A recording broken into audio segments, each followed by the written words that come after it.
The company behind the Polymega has shown off 25 minutes of unedited Saturn footage. Is it real? Is it fake? Hot take! We've already made a couple of videos about the Polymega, and this has been one of the biggest debates we've ever seen on our channel so far. This is hardware that we've been seeing some things about a lot more recently, and people get very heated in the comments. Is it real? Is it fake? Is this thing going to be the thing it's saying that it's going to be? Yeah. So we saw 25 minutes of new footage today. This seemed to be a reply to something that people were saying about the initial, or not the initial trailer, but the trailer that we had seen last week for the Polymega, where it had shown some Saturn footage. Supposedly, some of that Saturn footage was from an arcade version of a game. It didn't look like the actual Saturn release. Now, this is important to talk about because this is marketing, so they could have hired a marketing team that placed that footage in there just assuming it was the correct stuff. And the thing is, that shouldn't have happened. Yep. I don't think that was okay because it gives the wrong impression over what it's capable of. Yeah. And folks, Adam and I have been looking at the comments and all the videos, we've been listening to what you've been saying, and we've been paying attention, okay? Like, we're discovering this along with you. Yes. And it's so important for us that you guys keep talking to us about this stuff, Every time you guys bring up a point or ask a question, it brings up that point, or it makes us ask that question as well. Like, hey, good point. And then we start looking at the footage and things. And that was one of the things coming into the 25 minutes of footage that we saw today. We're going through the comments as well as looking at the new footage and like, okay, so what's going on here? What do people want to know, and what can we learn from what they've shown us about the Saturn? So what we saw in that 25 minutes of footage is definitely Saturn footage. These are not arcade games from any other source. These are the Saturn versions of these games. They showed us, I think it was just about 6. Yeah, they showed us 6 games: Guardian Heroes, House of the Dead, Sega Rally, Panzer Dragoon 2, Zwei, Dungeons and Dragons. I think it was the first of the 2 arcade games that's compiled together, and then Fighters Mega Mix. Now, these were all Japanese versions of these games. Yes. I assume that's because the Japanese versions of these games are far less expensive, far easier to get your hands on. Dungeons and Dragons only came out in Japan, the collection. True. And I'm fine with this. What I love about the system, if this actually does come out and does what it's supposed to do, Japanese games are cheaper to get, and in many cases, because they're cheaper, that means that they're just far better to get in general, because in North America they seem to be too expensive, especially Fighters Mega Mix. That can go for quite the price. I think as well, them showing the footage from the Japanese games goes into them saying that the system will be completely region-free for many of the consoles, so I think that was another thing that they're kind of proving in a sense. We saw a little bit of the operating system and how it would actually do all this stuff. Now, one of the things they completely avoided was showing loading screens or boot screens from the system starting. So traditionally with the Sega Saturn, you get the Sega Saturn logo at the beginning, you see like a Sega screen or something like that, and then the game actually begins, okay? I'm gonna miss it. Yeah, it's actually pretty cool, especially the Japanese version. I love the way that looks. But with that being said, this is something that you probably are not going to see here, but what they did do is they showed off save states and loading save states. Yes. Now, this was interesting because from what we can tell, if this is real footage, okay, and we're trying to be as unbiased as we can be. We're just looking at footage, and luckily we had captured game footage yesterday, literally yesterday, of one of the games that they showed off. Yeah. So we're able to kind of go back and forth. So yesterday I was actually playing Sega Rally, and I recorded Sega Rally through SCART connector. That's essentially a European version of RGB kind of stuff. What you're going to get is a really nice sharp signal. That's all you really need to know. And out of a Sega Saturn, you get a really nice clean signal. We took a box that upscales that image to 720p. So what I was looking at from that footage and comparing it to the stuff we saw in this video, it was near identical. But the stuff that we were seeing in this one was definitely coming in a little bit sharper, definitely coming in a little bit cleaner. Yes. The reason why that's happening is because, as far as I can tell, that is emulated software. That does not look like it's hardware. And the thing is, it could be. Okay, there's that chance that this could be just a hardware video that they have, and you're not actually seeing a save state of the game, you're just seeing a video playing. But there were other elements at play in here Right. that led me to believe that that's not what this was. Yes. So, for instance, when you saw The skybox. yeah, the skybox. Yes. The skybox had a specific look to it Yep. that tells me that this is a much cleaner emulation, because technically when you play these games on older systems or just on older devices in general, upscaling that image will actually create artifacts, and those artifacts were not present here. So if they were just taking a regular Sega Saturn and upscaling it, they would have had to use some expensive hardware to get it to look that sharp, or they were emulating it. Yeah. Yeah, so basically what this is proving is that they're not just capturing footage from a Saturn, putting it in this video, and like faking it somehow. Yeah. But, or if they are faking it, like some people have said in the past, like they would really have to go out of their way to make this as as convincing as it is. Exactly. One of the elements I saw, and this is from my own previous experience with user interface design, at the very top right, you'll see that whenever a game loads, you'll actually see just something say, Fighters Mega Mix save state loaded or whatever, right? Yeah. When you see that, you'll notice that it's actually off kilter. It's 2 lines instead of 1. Traditionally, Adam and I are both video editors. We've done videos like this in the past showing this kind of stuff. If either of us were to have done that, we would have made it 1 sentence and not broken up in 2 lines. Yes. The reason it was broken up into 2 lines is because the actual title of the game is a little bit too long and actually goes on to the second line. That's on the software side of things, where humans normally want things to look crisp and pristine. Exactly, right. A lot of the times the OS doesn't care. It's like, okay, no, like this is what we're doing. Yeah, it's too big. And when it was loading another game, I think it was Dungeons and Dragons. Yes. We actually saw that it kind of it had like a abbreviated in a sense, abbreviated, I guess, or and it had a shortened couple it. of and it had like a couple of dots. So yes, you could fake that stuff. Okay, but the chances of you wanting to fake that or know to fake that is not very common. The thing is, if they were trying so hard to fake it, then there would have been other elements that, if they were to fake it, right, they would have used direct capture footage from a Sega Saturn to make it look as close to the original as possible. Yes, and we did not see that, or from what we saw running back and forth. We were looking at Sega Rally. Yeah. What we saw, it was that, yes, this thing is emulating Saturn games, and that's what they said that this would basically would be emulation. They've never been saying that it's anything but. So what we can tell here is from what our opinions are, you're looking at actual emulated Sega Saturn footage. Yes. Now, there are a couple of things to keep in mind here. They were only showing Japanese games. We didn't get to see the games boot, so from that we can assume that these are all ISOs running off the operating system. That doesn't mean that we're not actually seeing any of the CDs in the machine itself. Because we did hear some things about the discs being read and the data being read directly from the disc, and that disc spinning in the drive, and I'm still expecting that to be within the system itself.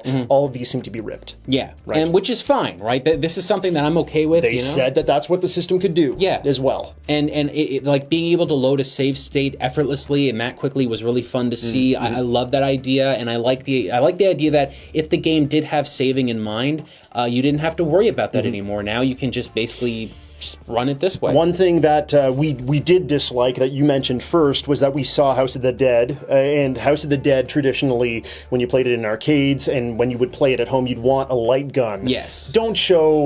Please don't show that footage, okay? That's sending the wrong message. You're showing a light gun. You can play it with the gamepad. You can, yes. And that's probably what we were seeing. That's definitely what we were seeing. Because you can't use a light gun unless it's a CRT. The reason you can tell is because you could see that the smooth, actual it's moving. Like, no one was like doing a this, robot, right? Yeah. Yeah. So unfortunately, I think that was a mistake to show that, because some people might get confused by seeing it. But to me, I like seeing that kind of stuff because that's one of those games that's 3D focused. We had a nice mix of 3D games and 2D games, and it's very important to see both of those things. Saturn is fantastic at running 2D video games, and when it runs 3D games, it does it in a very strange way that is unique to the Saturn. The way that they made 3D games was like no one else. Right, and you can compare between PS1 versions of games and the Saturn versions, and you can tell, hey, that's how the Saturn works. Games like Castlevania show you, Symphony of the Night show you that transparencies aren't a thing Yes. on the Saturn, and you get this weird sort of cross-hatched look to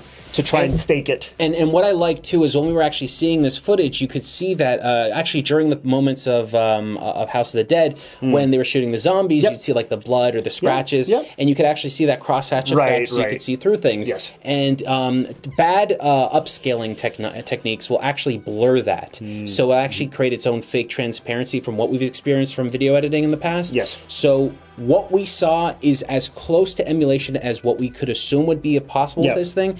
And to be fair, they have not stated anything outside of that. They told us that they are emulating this stuff. It's not running through an FPGA. This is what I expected it to look like. And as far as I can tell, as far as Adam can tell, this is real. This looks real to us. I still so that sort of I'm good with seeing this emulation and everything, and some of my questions are answered there. I still kind of want to see what things look like or how things play when that disc is spinning, which they did say, at least initially, that this system was capable of doing. So we have seen some comments about this being another Atari VCS, which has been bumpy, or the Coleco Chameleon, which was a complete cluster. You know what? And folks, we saw this in the comments. This is why we're bringing this up, and we want to address these things. Okay, so how are we addressing this? Okay, so the Coleco Chameleon, I was one of the people that wasn't so happy about it. Actually, I think that's one of the first videos I uploaded to this channel by myself in a basement screaming at a camera. But basically, the Coleco Chameleon faked what they were doing by showing off a motherboard, and then it actually wasn't a motherboard, it was either a video card or a capture card of some sort. Oh, no, it wasn't. I believe it was a capture card. Okay, it was a capture card. A capture card actually has the input-outputs at the back, so it actually makes it look like it could be a real system, but it was fake. What they did was they took a Atari Jaguar shell, I guess they got the molds for it. Believe it or not, those molds were eventually used Stole it from the dentists. Yeah, they were used for dental equipment at one point. It's a crazy story with that. And then they made it transparent so people could look inside, and then Atari Age, I believe, the forum there actually found the card that they were using and basically blew it up, and the whole thing was a scam. So they had no intention of making... They probably had an intention of making something for real. But it got, they ruined it for themselves, basically. They faked things, and they were called out, and I think a lot of the funding that was going to go towards it was people just stopped. Exactly. And that's a big problem, right? When you're at the very beginning, when you're willing to lie, that causes an issue. Now, when it came to the Atari VCS, they've been funded.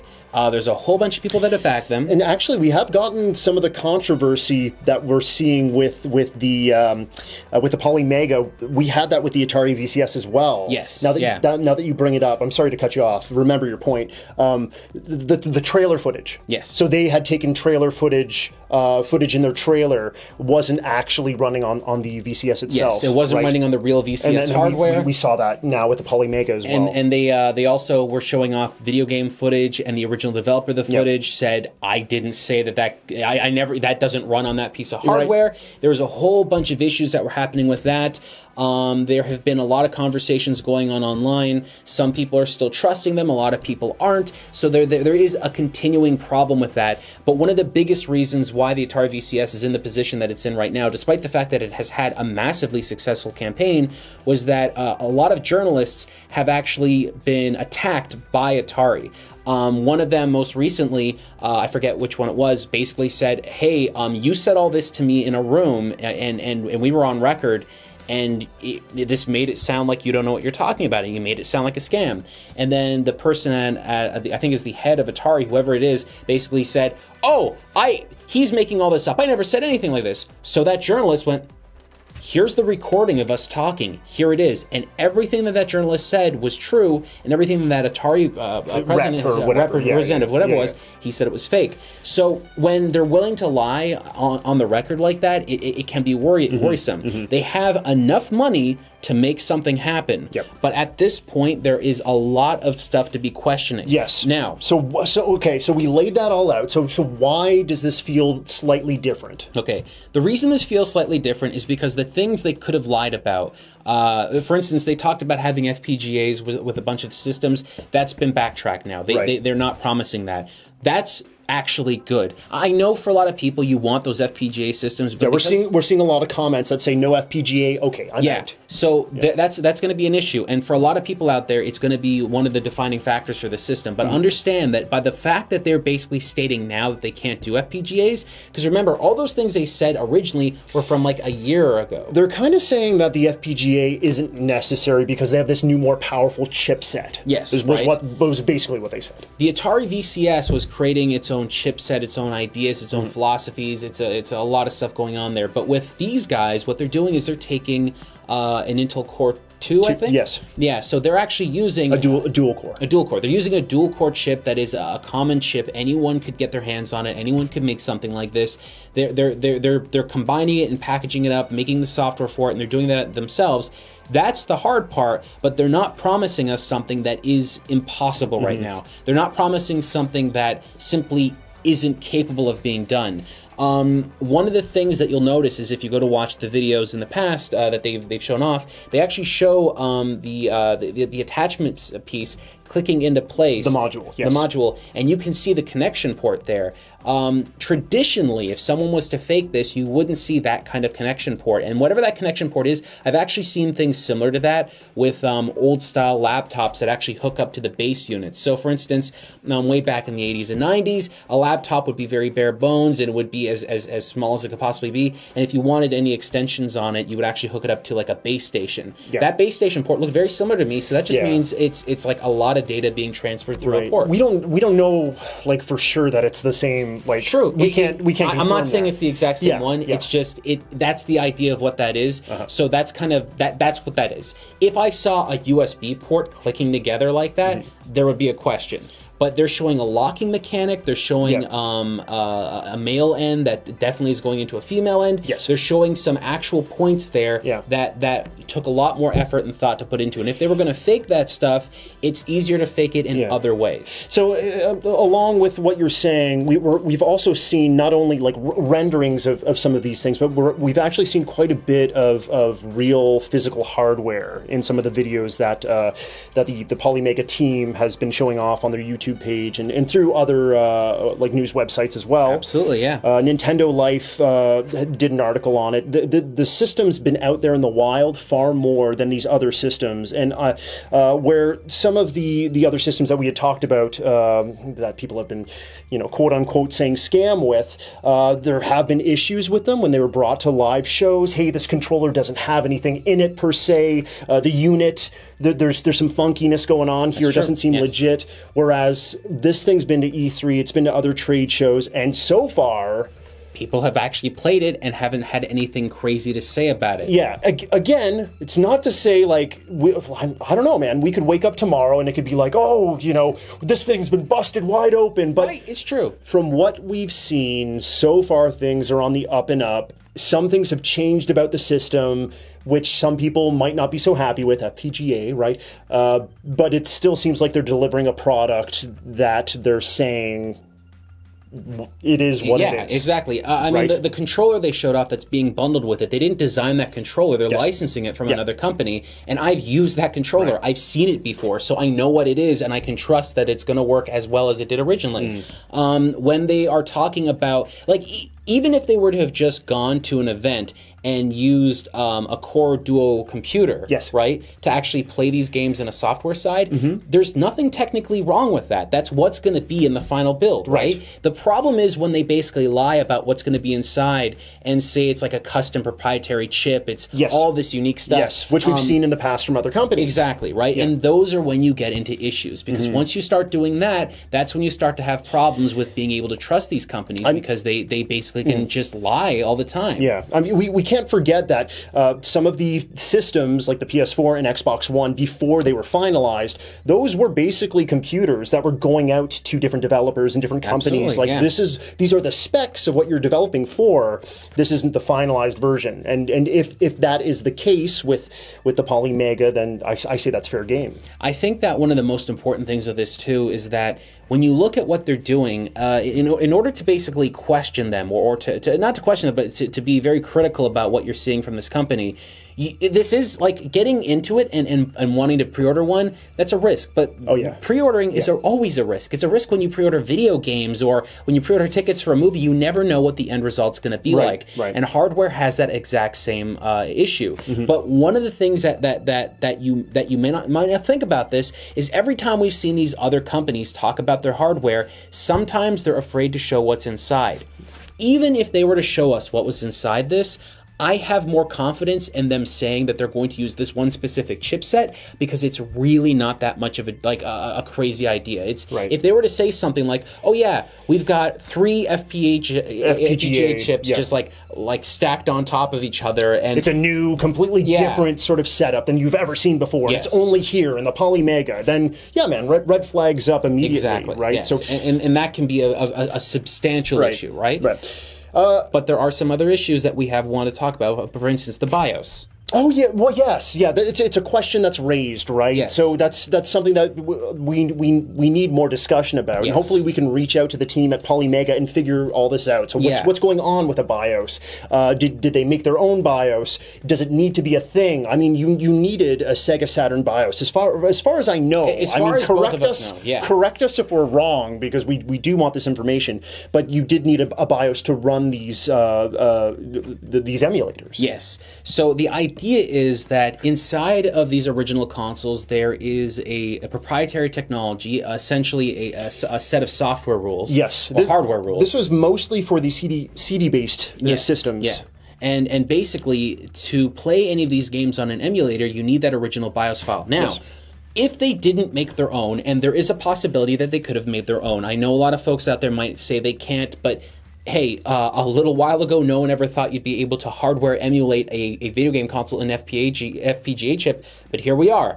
So they could have gone to Sega and licensed the BIOSes from them. Sega is a far more open company now. Adam has said this to me just recently. Yes, right. Well, anyone who is a fan of new games on the Dreamcast can tell you that Nintendo has been pretty cool with opening up that platform and just letting people tinker around. Sega is the Dreamcast. Oh, yes, Sega. What did I say? Yeah, Nintendo? We don't expect Nintendo to be giving any BIOS stuff around. That's why we're not seeing any Nintendo CD stuff. But that being said, when it comes to when it actually comes to the CD systems we're seeing on the Polymega, we're talking about Neo Geo, we're talking about Sega Saturn, we're talking about Sega CD, TurboGrafx CD. We're basically seeing things that they could reach out to these companies and go, look, we just want to resell, like we want to help sell these old games. Sony's a little iffy though, right? Sony's the problem. Yes, Sony is the one that I think causes the biggest issue in this conversation. But there are ways to go around it. We just don't know. We don't want to lie to you and tell you something specific, but we do know that BIOS stuff could be a significant issue, and that's one of the reasons we'd like to talk to the folks at the company. Yes. But also, we'd like to talk to you, and that's why we've been talking about the comments a lot. So, yeah, basically what we've said is we're trying to look at things and like maybe answer some questions, but I guess at the end of the day, what we're saying to you guys is like you're being critical. And you should be of everything, right? Yeah. But always look for evidence and always do your best to kind of check things and see what's right and what's wrong. Ask questions, bring up questions, you know? Yeah. And I mean, like a thing I want to mention too, I'm leaning personally more on the side of belief on this than disbelief, only because they've established now that they're running more with software, which means, okay, I get that. You can manage this. You can make it much more of an easier idea. And they've gone out of their way as well to say, like, look, we've licensed these emulators, specifically the Saturn. They came out and said, we've licensed this from an author of a Saturn emulator. So, yeah, they're saying, hey, we have been working with other people as well. So, yes, they're not some magic company that suddenly all of this stuff is just works out of nowhere. Yeah.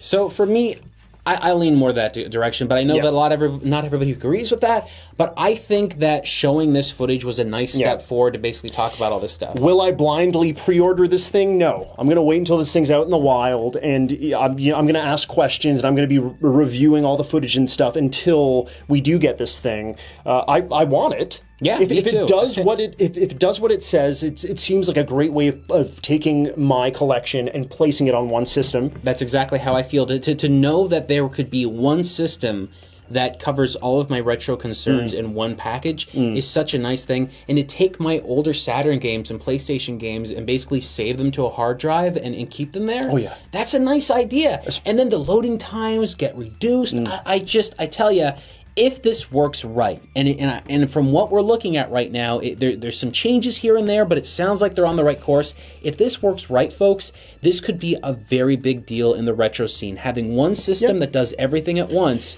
and not just cartridge, but also CD-based systems. Yes, it is, like people in the comments may say it's just an emulation box. That's what I'm looking for my collection. That's fine.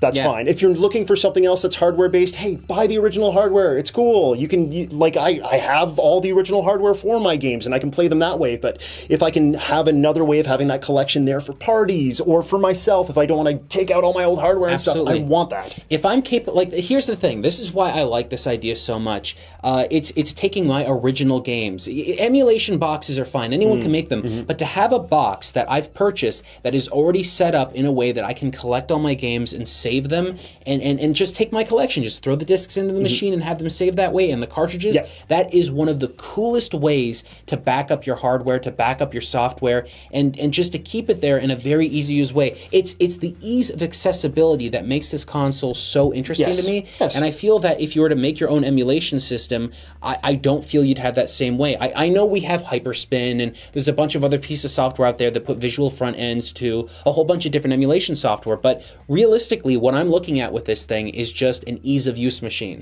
And it's great. Like, I can use the original hardware, but I want something like this for the younger fans out there, for the younger viewers, and for folks out there that want to relive the past without having to invest like way too much money. Because right now, to buy a Sega Saturn, in some cases, it can be a little expensive depending on the quality of the Sega Saturn. And then you have to deal with old mechanics. You have to deal with battery issues. To me, it's a convenience machine. That's what I'm calling this thing. It's a convenience machine. If I want to break out the old hardware, I can. And I just like the idea of having a new machine that has less moving parts, you know? But one more time, I'm going to reiterate myself. Ask questions. Keep digging. We're going to keep digging too, and we're going to keep, talking about whatever pops up about this machine.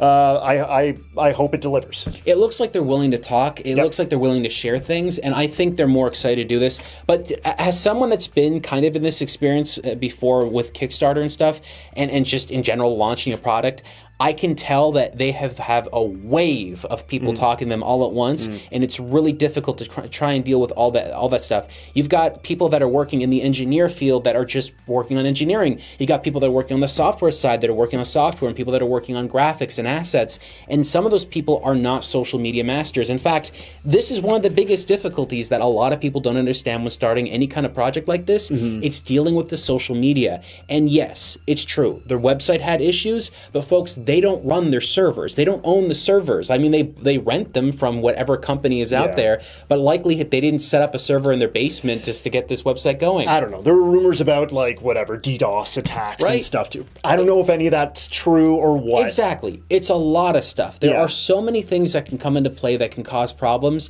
but at the end of the day, what needs to matter the most is their hardware working. I've personally seen tons of projects that have had bad websites, that have had bad PR, that have had a whole bunch of things go wrong.